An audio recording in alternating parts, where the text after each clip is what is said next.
이 내용 자. 문제를 찍었다. 그럼 이제 우리가 81쪽에 폴리포니까지 설명을 드렸습니다. 설명해줘야 돼. 자, 그럼 이제 두 번째 문단에서 여섯 번째 줄 폴리포니까지 봤으니까요. 그 다음 문장인 르네상스 초기부터 한번 읽어보도록 할 텐데요. 르네상스 초기에는 호모포니의 짜임새가라고 되어 있습니다. 호모포니는 르네상스 초기예요. 초기. 그 다음에 15세기 말이라는 말은 르네상스의 뭐 중엽인지 말인지까지는 모르겠지만 적어도 초기는 아니겠죠. 그래서 초기가 아닌 그 이후로 그냥 보겠습니다. 15세기 말. 그럼 어쨌든 르네상스 초기는 아니니까 뭐 중이나 후나 뭐 그쯤은 될 거예요. 자, 15세기 말. 요때에는 폴리포니의 짜임새가 주를 이루었습니다. 그러면 왜 이렇게 시간의 흐름에 따라서 달라지게 되었는지는 설명이 나올 건데요. 이러한 변화는 여러 성부의 음이 동시에 울리는 화성에서 각 성부의 개별적인 선율로 당시 사람들의 관심이 옮겨간과 관련이 있대요. 그렇다면 이 초기에는 뭐가 중심이라는 거예요? 화성이 중요했던 거. 화성이. 그러니까 여기는 이제 화성 쪽이고 이것이 일로 옮겨갔다는 얘기는 각 성부의 개별적 선율. 여기서 여러분들이 조금 헷갈리지 않았나라고 생각해 보는데요. 개별적 선율이라는 것이 소프라노가 주선율이 되는 것과는 다른 겁니다. 여기는 얘가 1대장이고 나머지가 쩌리들이면 얘는 각각이 다 중요하다는 얘기예요. 그래서 이렇게 이제 옮겨간 것은 이제 대등한 비중을 대중한 비중이요? 대중한 비등이라고 쓰는 거나 나중에 대등한 그런 비중을 가지고 있죠. 자, 그래서 그 다음을 보시면은 주선율이 명확하여. 그쵸? 그럼 아무래도 주선율은 이쪽이었겠죠. 주선율이 명확하여 일반인들도 따라 부르기가 수월했던 호모포니 음악과 달리 폴리포니 음악은 각 성부의 음악이 동시에 진행되어 상대적으로 부르기 어려웠으므로 전문 성가대가 주로 불렀습니다. 자, 그러니까 우리가 음이 하나로 가면 일반인들도 따라 부르기가 좋아요. 네. 네? 아니라고요? 근데 여기는 이제 전문 성가대가 불러야 잘 따라 부를 수 있다는 건 일반인은 부르기가 좀 어려웠다. 뭐 이런 내용이 나와 있습니다. 자, 한편 폴리포니 음악이 유행하면서 한 성부가 선율을 시작하면 다른 성부와 일정한 간격을 두고 앞의 선율을 모방하여 연주하는 모방 기법이 발달했습니다. 이쪽이 이제 모방 기법이죠. 이게 지금의 어떤 거랑 연결되어 있다고 나와 있죠? 돌림 노래. 네, 여러분 돌림 노래 초등학교 때까지는 많이 부르지 않나요? 맞아요. 네, 재밌어요. 부르다 보면. 나중에 정신이 없죠. 자, 일단 우리가 두 번째 문단을 봤으니까 이거랑 관련해서 4번 문제에서 해결할 수 있는 것들을 한번 해결해 보도록 하겠습니다. 자, 4번의 보기를 한번 보실게요. 네, 7세기 바로크 시대의 음악은 두 가지 양식이 공존했는데요. 몬테베르디는 이를 제1작법, 또 제2작법이라고 불렀습니다. 제1작법은, 자, 요것도 이제 정리를 한번 해봐야 되겠죠. 자, 1작법은, 얘는 각 성부가 동등한 중요성을 가진 양식으로 라고 돼 있어요. 그러면 이거는 어디에 가깝다고 봐야 돼요? 폴리폰이랑 비슷하다고 봐야 되겠네요. 자, 요거랑 이제 연결이 되는 것이고, 그 다음에 음악이 가사에 우선하여 라고 돼 있으니까 음악과 가사 중에서 음악이 더 중시되었고 다성구 성악 양식을 엄밀히 지키는 방식으로 연주된 것이고 제2작법, 자, 2작법은 얘는 주선율을 강조하는 양식으로 되니까 아까 주선율이 어느 쪽에 나왔어요? 이쪽에 나왔어요. 얘는 호모포니와 연결이 됩니다. 이렇게 이제 보시면 되겠죠. 자, 그래서 호모포니 가사의 의미를 효과적으로 표현하기 위해서는 불협화음도 적극적으로 사용했어요. 그럼 얘는 음악보다 가사가 중심이고 어떻게까지 했느냐? 불협화음도 적극적으로 활용했다는 건데 지금 우리가 선생님이랑은 본문에서 불협화음에 대해서는 이제 배우지는 않았습니다. 자, 또한 제2작법은 저음부에서 지속적으로 쉬지 않고 베이스 반주를 곁들여주는 기법인 계속점을 주로 활용했어요. 계속점은 이제 아무래도 베이스를 이제 주로 활용한다라는 건데, 이 베이스 반주를 곁들여준단 말이에요. 강조하려는 주된 성부만 성악으로 표현하고 나머지 성부는 저음의 기역으로 대체를 했다는 겁니다.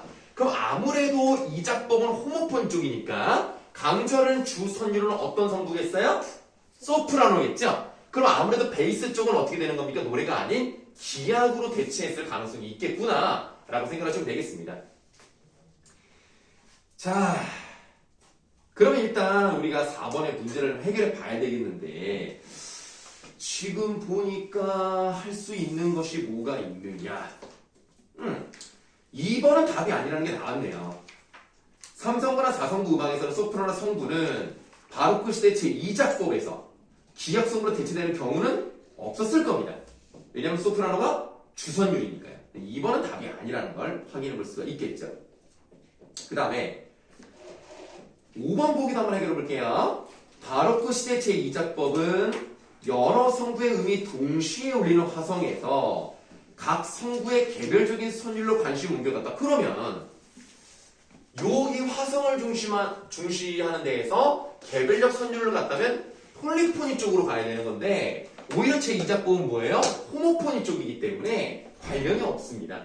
그래서 2번도 5번도 답은 아닌데, 일단 아시겠지만 답은 1번이죠. 바로크 시대의 제1작법보다 2작법에서 가사가 더 중시되었다라는 것을 확인할 수가 있습니다. 다만 우리가 1번의 전반절, 그 부분에 대한 답은 거기 82쪽에 밑에서 네 번째 줄에 나오죠. 자, 르네상스 초기에는 가사의 효과적인 표현이 경시되었지만 중기에 이르러서는 가사의 표현이 강조되면서 가사의 의미에 맞게 의미나 가락을 표현하는 가사 그리기 기법이 유행했다는 점에서 4번의 답이 1번이라는 걸 확인해 볼 수가 있고요. 자, 예를 들면 여러분들 그 오르는 같은 경우는 어떻게 돼 있다는 거예요? 오르는 이렇게 된다는 거죠. 그럼 내리는 이런 식으로 간단하게 설명 끝.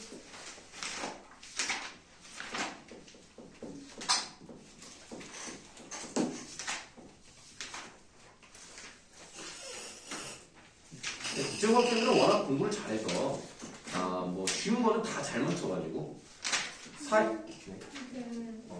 여기 질문에서 3문장의 높은 성부는 가운데 성부의 가족이 일부러 연주되었다고 네네네. 그 아래에 아무튼 높은 성부랑 가운데 성부가 4도 차이라는 거 나오잖아요. 그렇죠. 네. 근데 그러면 원래 이게 세 개의 음이 있는 건데 그냥 아래도 4도 계속 5씩이다라고 그냥 수론할 수 있는 거예요? 그거는 나는 모른다고 생각해요. 그거는 우리가 알 수가 없죠. 이 정보를 통해서는.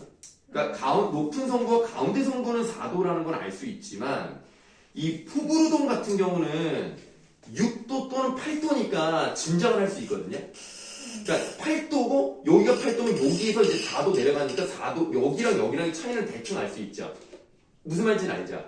안 돼. 그러니까 자, 예를 들어서 여기가 시야 시. 그럼 이게 제일 높은 성부. 포부르동이죠? 포부르동. 네.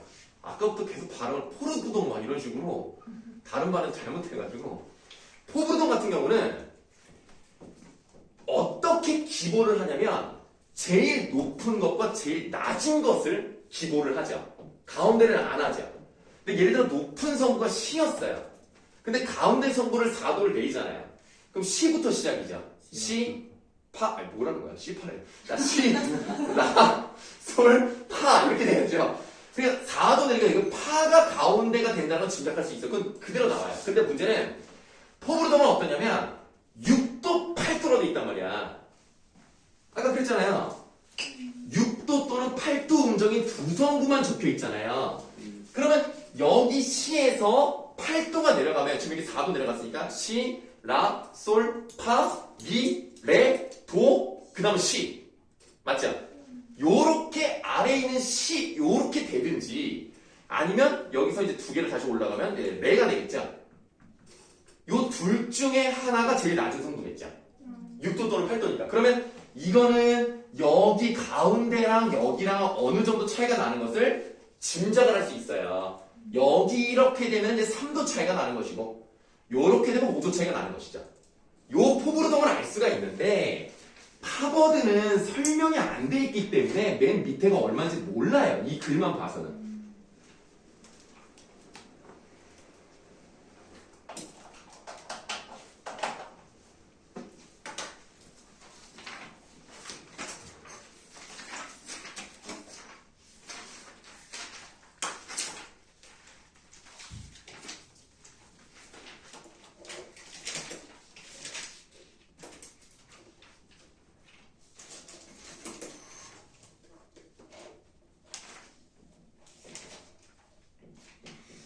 그 다음에 사회는 다 잘하셔서 그냥 넘어가고요. 과학기술 7강을 좀 보도록 하겠습니다. 사회는 다 맞으셨더라고요. 바로 보내준 학생들은. 우와 멋지다. 저도 이걸로 했어. 근데 너무 먼저. 맞아. 197쪽에 3번 문제만 설명드리면 될 것 같습니다. 4번 틀렸는데. 네? 4번 틀렸는데. 근데 기록이 안 돼 있지? 너 다 보냈나? 네.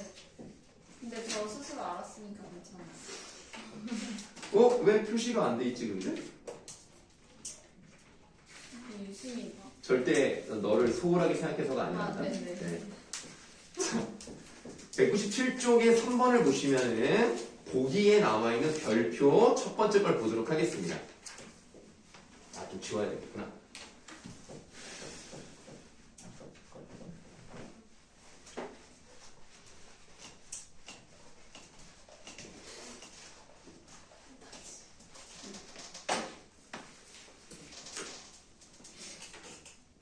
양팔 저울의 한쪽 접시에 1kg의 추를 올려두고 나머지 한쪽 접시에 동그라미 가를 올려두었을 때 1kg의 추를 올려둔 접시가 안쪽으로 기울었다면 동그라미 가는 당연히 1kg보다 가볍겠죠. 그래서 가는 1kg보다 무게가 가볍다. 쉽죠? 네. 자, 그 다음 대저울의 받침점에서 왼쪽으로 3cm 떨어진 위치에 1kg의 추를 걸어놨습니다. 그러면 우리 대저울이라는 것은 받침점과 물체의 거리 또는 받침점과 추의 거리 이 거리에 각각의 무게를 곱하면 되는 거거든요. 그러니까 우리가 단위가 그냥 제거하고요. 그냥 30 곱하기 1을 했단 말이에요. 이게 바로 이제 왼쪽 부분이죠. 그럼 오른쪽은 어떻습니까? 20 곱하기 나란 말이에요. 근데 봤더니 나를 걸어둔 쪽으로 기울었다면 이게 만약에 왼쪽과 오른쪽이 평형을 이루었다고 가정을 했을 때 이 부분에서 나는 몇 킬로그램이 돼야 된다는 거예요? 1.5kg가 돼야 된다는 겁니다. 근데 1.5kg이 돼야 함에도 불구하고 돼야 이제 평형을 유지하지만 지금 문제는 오른쪽으로 기울었다는 거죠. 그럼 나는 1.5kg보다 무겁다는 얘기죠. 그래서 이 동그라미 나는 1.5kg보다는 무거워야 되겠습니다. 세 번째 별표를 보시면 아무런 물체도 올려놓지 않은 전자저울의 금속 탄성체의 길이는 10cm입니다. 이 저울에 10kg의 상자를 올렸을 때 금속 탄성체의 길이가 1cm 늘어났습니다. 그러면 10cm에서 11cm가 됐다는 얘기죠. 그 말은 10kg에 해당하는 그 비례하는 그 탄성체의 길이는요 1cm라는 것을 알 수가 있고요. 그 다음에 이제 함정이 뭐냐면 상자 위에 달을 올렸다는 거예요. 그러니까 상자를 빼고 달을 올린 게 아니라 지금 이 상태에서 또 달을 올렸다는 거죠. 그랬더니 12cm가 됐다는 얘기는 전체적으로 얼마가 늘었다는 얘기야? 그러니까 원래는 1이었고 또 1이 늘었다는 얘기죠. 그렇기 때문에 이 동그라미 달은 몇 킬로그램이라고 할 수 있습니까? 10kg이라고 알 수가 있죠. 여기가 조금 함정이었습니다. 자, 그러면 답은 5번이라는 건 확실하죠. 저항은 같을 테니까요. 둘 다 10kg이니까 5번은 답이 맞는데 보기 2번을 보시면 나의 무게를 알기 위해서는 대저울의 받침점을 오른쪽으로 옮겨야 돼. 이것도 뭐 나름의 함정이라고 볼 수가 있는데요. 지금 보시면은 나 쪽이 밑으로 내려왔기 때문에 이것의 평형을 이루기 위해서는 이 값을 더 키워야 되겠죠. 이 값을 키워야 얘랑 평형이 될 거 아닙니까? 이 값을 키우려면 무게는 바뀌지 않으니까 길이를 바꿔야 되겠죠? 그럼 30cm보다 더 길이를 늘린다는 얘기는 이쪽의 길이를 줄인다는 얘기겠습니다. 그러면 이 대저울의 받침점을 어느 쪽으로 옮겨야 돼요?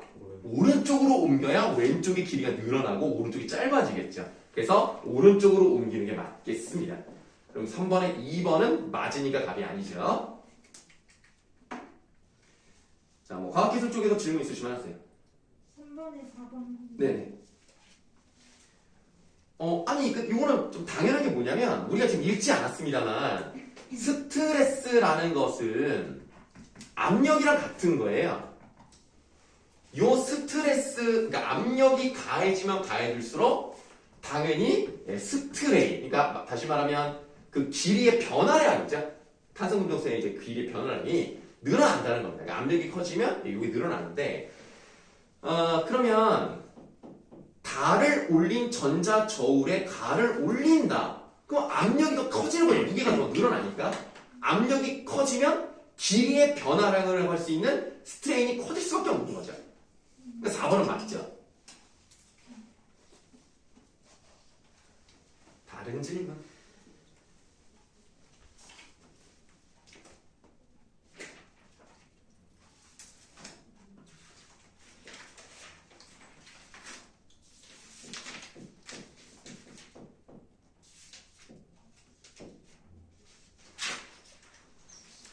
없으신가요? 그럼 주제통합 7강은 다 맞으셨거든요. 우와. 요것도 뭐 궁금한 게 있으시면 말씀하시고. 그래도 이번 거는 어렵지 않아서 다들 잘 하셨어요. 시간을 좀 많이 아끼네요, 지금.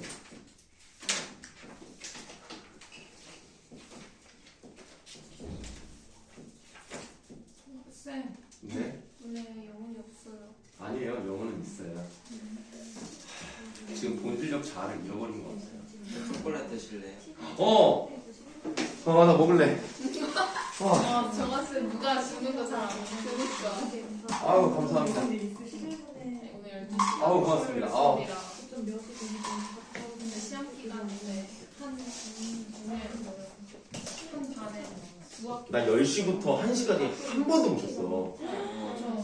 지금 좀 쉬세요. 그 다음에 4시부터 7시까지 한 번도 못 쉬고. 혼자가 있는 상태는 이미 11cm 상태에서 다들 12시에 아니, 나 같은 그룹으로 지금. 이거 네임펜을 이렇게. 이거 3번째 세 번째 네네. 별표에서요. 네네. 상자 위에 발을 올린다는 게 네네. 10cm에서 12cm가 되는 게 아니라 이미 11cm는 그렇죠, 그렇죠. 네, 그 얘기죠. 10분의 1이 아니라 11분의 이거 왜 있는 거야? 1을 곱해야 된다고 생각을 해서 다의 무게가 10보다 작다고 생각을 했어요. 근데 왜 그렇게 생각을 했죠? 그러게요. 그러니까 1cm가 늘어난 것만 아시면 돼요. 아니, 근데 왜 같이 11에서 11분의 1이 늘어난 게 아니죠. 네? 그렇게 생각하시면 안 되는 거죠. 1cm가 늘어난 거예요. 그러니까 처음에 10cm라는 거가 기준이에요. 그러니까 이게 10cm라는 기준에서, 왜냐면 얘가 변하기 전으로 나누는 거잖아요. 길이의 변화량을 발음 안 돼. 변화를 변하기 전의 길이로 나누는 게 스트레인이잖아요. 그러니까 10이 기준이 돼야 되는 거예요. 그래서 1cm가 늘어난 거라고 생각하시면 돼요. 그럼 똑같은 거예요. 1cm가 늘어나기는 결국 10kg다. 이렇게 생각하셔야 되는 겁니다. 근데 트레인이 전 길이분의 길이잖아요. 뭐 이런 거 어디냐고? 아니 사실 저도 10분의 1이랑 11분의 1이라고 생각하긴 했는데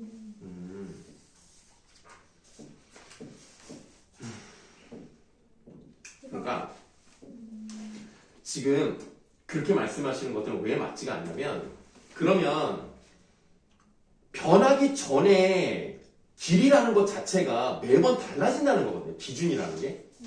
그러면은 얘가 처음에 그 10분의, 그러니까 10에서 1cm가 늘어나는 것은 똑같은 힘을 받았는데 똑같은 무게를 했을 때는 그럼 다르게 늘어난다는 거냐? 그럼 말이 안 되잖아요. 똑같은 무게가 올라가면 똑같이 변화가 나와야 그게 정확한 무게 아닌가? 근데 그래서 기준을 처음에 원래 길이로 잡아야 되는 게 맞는 거예요. 거기서부터 시작입니다. 뭐든지 다. 안 그러면 매번 달라져야 돼요.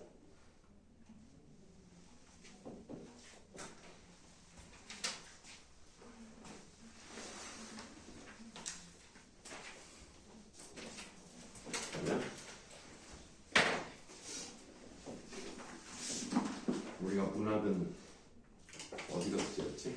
5.3은 56강이랑 현대소설 6강. 아, 그렇습니까? 선생님 핸드폰에 모든 정보를 다 써놔가지고 근데 엄매 안 해요? 아, 문학 든 김에 그냥 문학부터 할까요? 전 상관이 없는데. 네, 아니 원래는 엄매 쪽으로 가는 게 맞는데 나도 좀 순간 혼란스러워서 아 거의 뭐 맨시티 선수인 줄 알았어요. 자, 혼란이라고 혼란. 저만 알아듣는 거. 아니 승우도 알아보는 것 같은데. 몰라봤어. 그럼 넘어갑시다. 아니 맨시티라는 축구팀에 그 선수 이름이 홀란인 선수가 있는데. 엄지렐라 발. 근데 네 맞습니다. 아, 나 알아. 엄지렐라 닮는 그 닮은 꼴 맨날 그 사람 나오는 그 혼란. 자 128쪽에 문제 2번 보시겠습니다. 문학 128쪽 아닌가요? 네, 맞아요. 고전 3번 5강 할 건데요. 네, 맞아요. 이 문제는 사실 어려운 건 아니고 함정이죠, 함정. 1번이 답이잖아요. 음양을 바꾸어라고 말한 것은 천상의 문곡성과 상하성이 지상의 인간으로 태어날 때 태을이 행한 농간 때문에 그 둘의 성별이 바뀌는 게 아니죠. 문곡성만 바뀌죠. 네. 그러니까 마치 이 말은 문곡성이 여자로 태어나고 상하성이 남자로 태어난 것처럼 표현했잖아요. 그래서 1번이 답이죠. 어렵다기보다는 약간 함정? 야비하다. 예. 그 다음에 135번이 또, 135쪽에 4번이 또 헷갈렸을 겁니다. 예, 요거는 이제 선생님도 문제를 풀 때, 이제 우리 안에 병원을 따라가가지고 대기하면서 문제를 풀어가지고, 자꾸 누구 들어오세요? 아니 뭐 누구 뭐 접수와 이런 약간 좀 신경이 쓰여가지고 제대로 못 풀었어요. 그래서 좀 그렇게라도 시간을 좀 아끼려고 내가 가져가서 문제를 풀었단 말이야. 아, 내가 이렇게 노력을 하나. 그래야 우리 아내랑 있는 시간이 더 오래 있을 수 있으니까. 와. 아이고 박수 치고.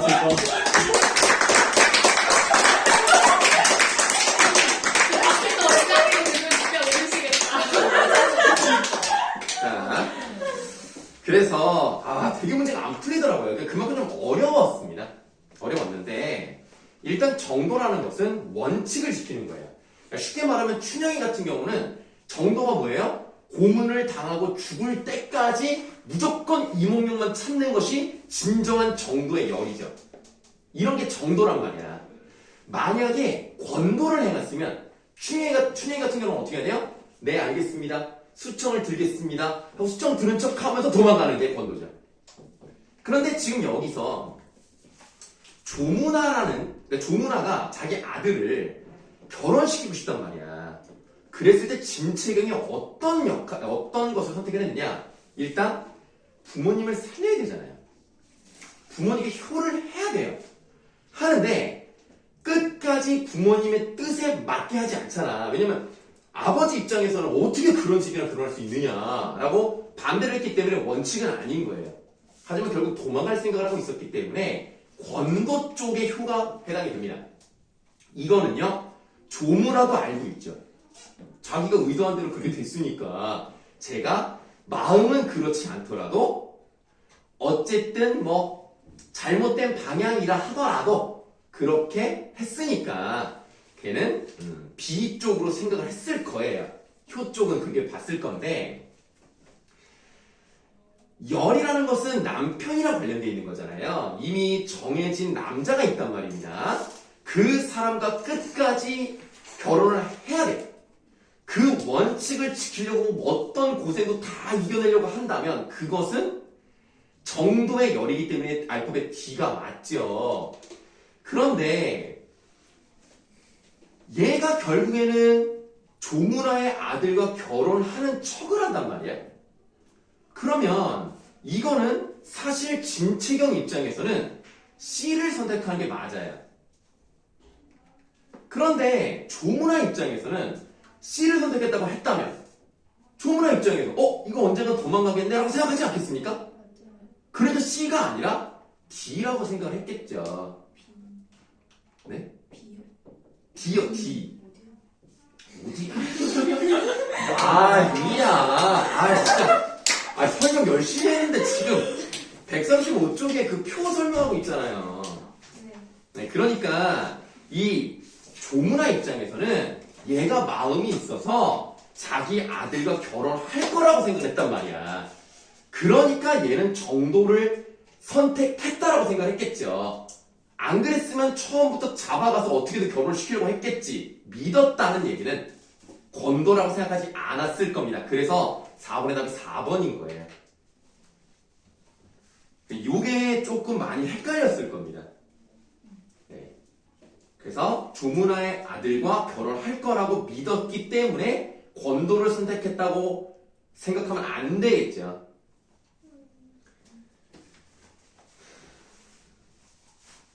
권도를 선택했다는 것은 도망가겠다는 뜻이니까. 그러면은 네. 뭐를 선택했다고 믿었? 그러니까 D를 선택해. D, 알파벳 D. A, B, C, D의 D. 이걸 선택했다고 생각했겠죠. 그래서 결국에는 이제 우리 아들이랑 결혼하려고 마음을 먹었구나. 네, 그래서 그것이 올바른 것이겠구나 라고 생각했을 거예요. 왜 10쪽이에요? 네? 왜 10쪽이에요? 그러니까 부모랑 관련된 것은 효죠. 네. 남편과 관련된 것은 열이에요.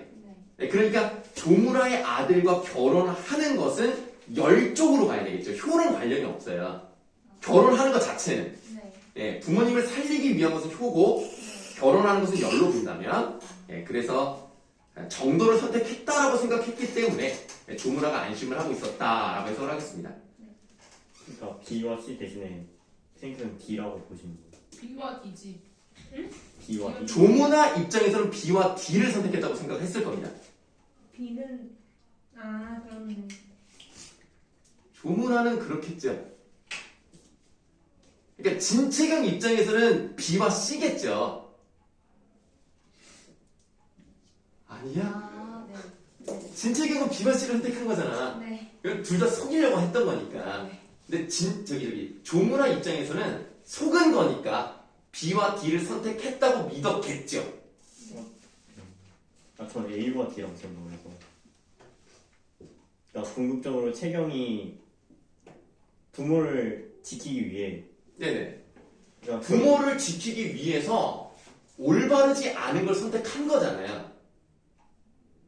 근데 왜냐면 부모님의 뜻에 따르지 않았으니까. 그걸 조문아도. 조문아도 알죠, 그거를. 왜 자기가 그렇게 시켰으니까. 그래서 알아서 해라. 그런 거잖아. 그러니까 알아서 해라. 너 부모 감옥 보내기 싫으면 결혼해.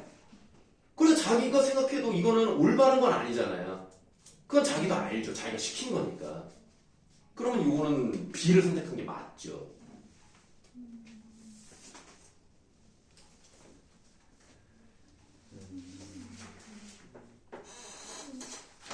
근데 그러면은 그 채경이 진짜로 선택한 거는 왜 B와 C인 거예요? 왜 B인 건지 잘. 그러니까 부모님께 효를 하는 것은 원칙대로 가면 부모님이 원하는 걸 해야 되는 거잖아요. 그런데 진채경 아버지는 그런 집이랑 결혼할 수 없다고 생각을 해요. 그럼 일단 원칙은 어긴 거잖아요. 원칙을 어겼기 때문에 진채경이 조문아의 아들과 결혼을 한다고 얘기를 한 거잖아요. 도망가기 위해서. 아 그래서 어쨌든 뭐 능동적으로 뭔가를 그래서 자기가 그거를 거짓말로 이렇게 한다는 척을 하다가 도망가는 거 아닙니까?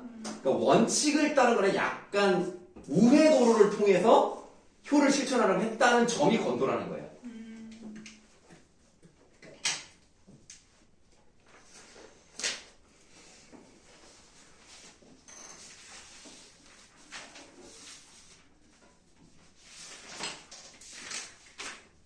그런데 현대술 6강이라고 그랬었나요? 네. 네, 요거는 뭐 틀린 사람이 없는 것 같은데 혹시 뭐 질문 있으면 하시고.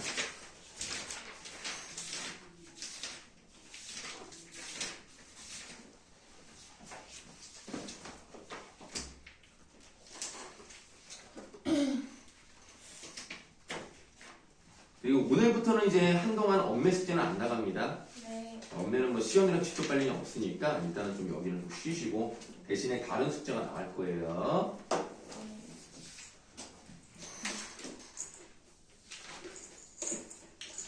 뭐 문법도 잘 하시는데요? 지금 보니까 별 문제가 없는데? 배고프다. 네, 그거는 문제랑 관련이 없고요. 이거 하나씩 키고 있는데. 괜찮아요. 여러분들 뭐 그러면 엄매 쪽에도 질문 없으시면 네. 요것도 마무리하도록 할게요. 네.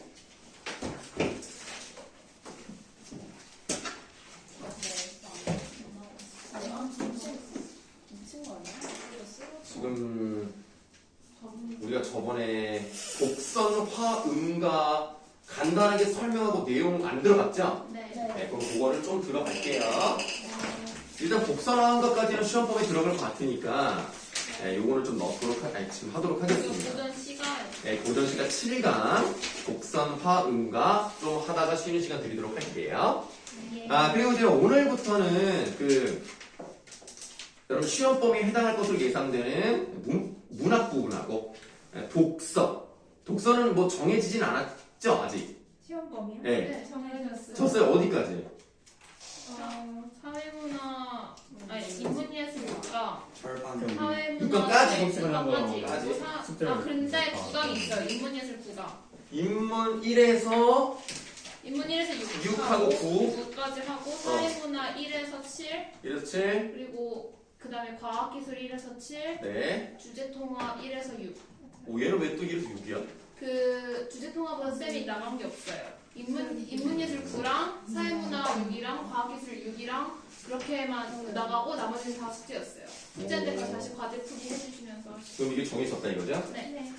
그래서 오늘은 저 인문부터 주제통합까지 각 2강씩 숙제로 나갑니다. 문제 수가 좀 많아요. 그게 무슨 말이에요? 변형 문제. 변형 문제. 아. 네, 변형 문제 나갑니다. 그래서 사실은 여러분 선생님이 그 서점에 가서 살려고 했던 거가 아직 안 나왔어요. 그래서 급하게 난 사실 나올 줄 알고 출간 20일에 됐어요. 에 대한 변형 문제를 만드는 문제집이 또 있어요. 네네 있습니다.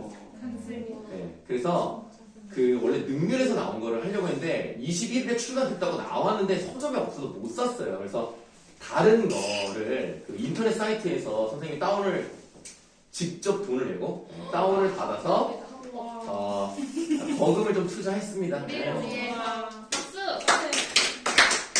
이거 학원 돈이 아니라 쌤 돈을. 아 개인 돈이에요. 개인 돈. 네, 개인 돈으로. 그래서 혹시 여러분들 뭐 그런 거 다운받은 거 있어요? 없어요. 네, 그러면 어쨌든 뭐 겹치진 않겠네요. 네, 요거를 하는데 문제가 뭐 아주 만족스럽진 않습니다. 아무래도 전문 무슨 그 학평 같은 데서 만드는 게 아니기 때문에 이제 어떤 좀 크긴 하지만 그냥 개인 사이트 같은 거라서 오르비는 아니에요. 나무 아카데미입니다. 아닌데. 들어봤는데. 뭐 어쨌든 그래서 문제가 아주 뭐 좋은 건 아니지만 그래도 변형 문제가 많지가 않아요. 그래서 선생님이 어쨌든 급하게 그거를 선택을 해서 지금쯤은 들어가야 될 것 같아서 선택을 했습니다. 그래서 일단은 요거를 이제 2개씩 풀면 뭐 어느 정도 이제 시간이 나오잖아요. 그러다 보면 또 이제 또 시간이 조금 남을 거란 말이에요. 그럼 이제 선생님이 또 다른 변형 문제 그거를 또 이제 드리도록 하겠습니다. 나중에는 막 그냥 막 뭐라 그냥 뭐라 뭐 할 테니까 뭐 알아서 푸세요. 일단 양은 적진 않아요. 한 강당 문제가 10몇 개 되기 때문에 조금 많습니다. 네. 그래서 객관식만 다 있는 건 아니에요. 우리 현수야 뭘 이렇게 자꾸 쳐다봐? 저 진짜 장님인 것 같아요. 안 보여? 아니 안 보이는 수준이 아니라 그냥 하얀 칠판 같아요. 그러면 안경을 쓰면 보여? 보이죠? 보이죠? 그럼 쓰는 안경을 안 쓰는 이유가 없어요.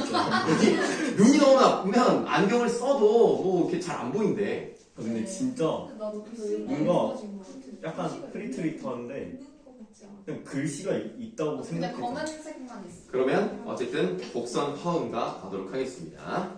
일단 저번에 말씀드렸습니다. 이 글은 규방가사다. 네. 그래서 여성으로서의 도리를 잘 지키면 복을 받고 그렇지 않으면 벌을 받는다. 그래서 자신의 딸이 결혼하기 전에 딸을 훈계하기 위한 그런 의도로 만들어진 거라서 개녀가라고도 표현한다고 했죠. 자, 그럼 내용을 일단 바로 들어가겠습니다. 아들 형제라고 되어 있네요.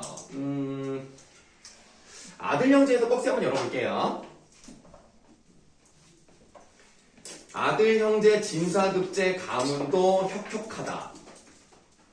이제 아들과 이제 형제들이 잘 됐다. 뭐 이런 얘기죠. 딸을 길러 출가하니 혼수범절 치행이야 다시 일러 어떠하리 라고 되어 있는데 출가라는 것은 결혼을 해서 나간다는 얘기입니다. 혼수와 그리고 지켜야 되는 예의 범절 같은 것들 치행이라는 것은 원래는 이제 길을 떠나기 전에 준비하는 물건들을 말하지만 문맥상 혼수를 말하는 거예요. 혼수하는 그런 물건들. 혼수범절 치행이야 다시 일러 어떠하리 라고 해서 의문형을 썼어요. 근데 다시 말하면 어떨까? 라고 물어보는 것이 아니라 다시 말해서 뭐 하겠냐?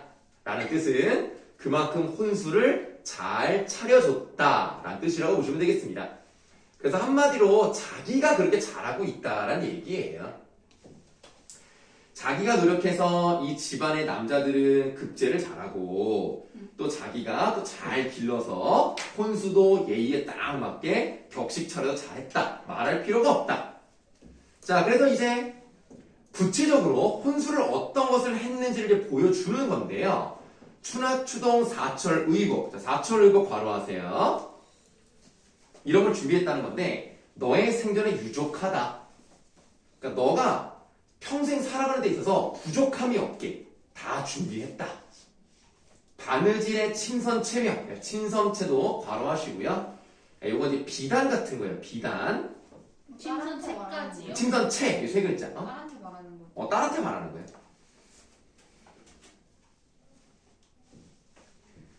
자, 그래서 바느질의 침선체명, 대마구종, 춘득이요.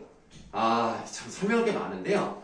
이 대마구종이라는 것은 이제 집이 좀 부유한 집들이 있잖아요. 좀 이제 지위가 높거나 아니면 그냥 부자 이런 사람들에게 마부가 딸려 있습니다. 그 마부 중에서도 우두머리를 대마구종이라고 하는 거예요. 근데 그 대마구종 역할을 담당한 사람 이름이 춘득입니다. 춘득이도 괄호하세요. 춘득이도 준비를 잘해줬고요. 그 다음에 전갈한임이라고 되어 있습니다. 그러니까 전갈이라고 하는 것은 이제 어떤 소식을 전하는 거란 말이에요. 그 뜻이 다 나와 있구나 뒤에. 다 나와 있네요. 그래서 그 전갈은 이제 소식을 전하는 건데 전갈한임은 여자 하인을 말하는 거예요. 그래서 소식을 전해주는 여자 하인은 영매라는 사람입니다. 영매에다가도 괄호할게요.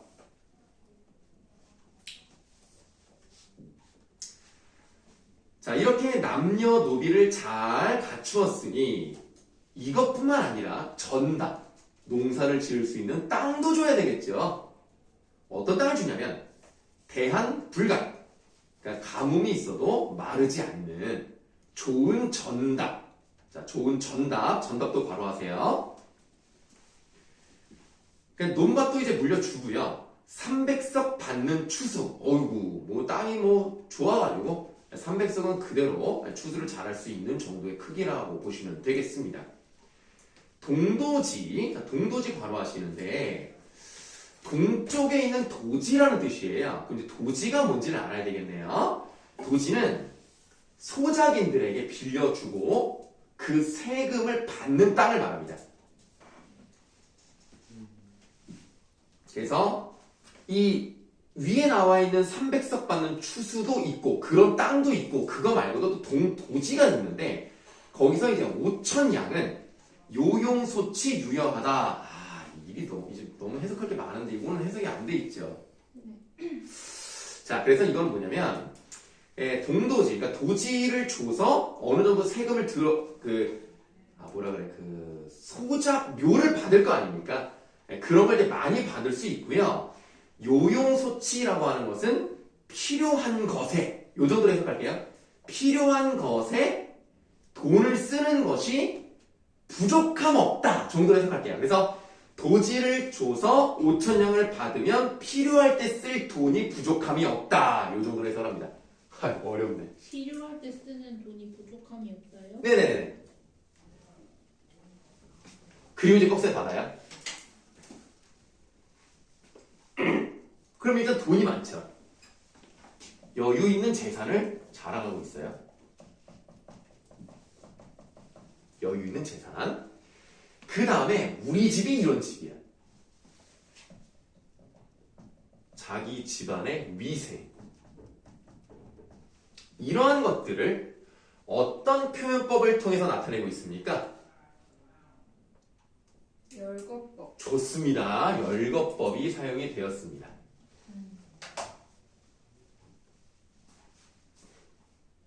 선생님 정답 뭐라고요? 정답이요? 논밭을 말합니다.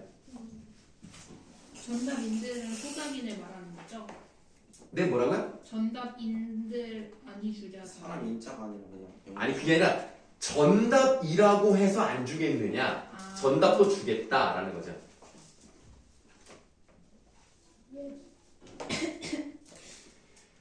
자, 그 다음에 나의 신행 올 때가 도리어 생각난다 라고 되어 있네요. 자, 신행이란 말은 나와 있으니까 보시면 되겠는데 자기가 이제 결혼해서 신랑 집으로 왔을 때를 얘기하는 거예요. 이게 지금 여자 입장에서 얘기를 하는 거니까 자기가 이제 결혼할 때가 생각이 난다는 얘기입니다. 여기까지가 이제 처음, 그러니까 이 본문에 나타난 부분에서 첫 번째 세트에 해당이 되는 거예요.